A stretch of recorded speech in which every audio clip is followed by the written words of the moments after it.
conversation history. 2. Open your profile folder. 3. Delete files like sgta5 cfg.date, optional. Don't worry, your cloud save will re-download if servers are working. 5. Disable antivirus firewall temporarily. Some antiviruses block Rockstar services. Turn off antivirus. Add exceptions for GTA 5 Rockstar Launcher, Social Club. NAR 6, verify game files. If files are broken on Rockstar Launcher, Steam, Epic, go to GTA 5, click Verify, Repair Files. 7. Use VPN, important fix in some regions. In some countries, including Pakistan sometimes, Rockstar servers can glitch. Use a VPN, connect to Germany, UK, USA. Launch GTA 5 while VPN is on. 8. Reset Rockstar Social Club. 1. Go to. You can see the code in our conversation history. 2. Delete Social Club folder. Nashdugger 9. Turn off cloud saves. Temporary workaround.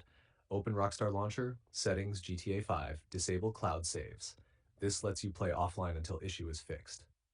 If nothing works, then it's likely Rockstar Cloud Sync bug, account sync issue.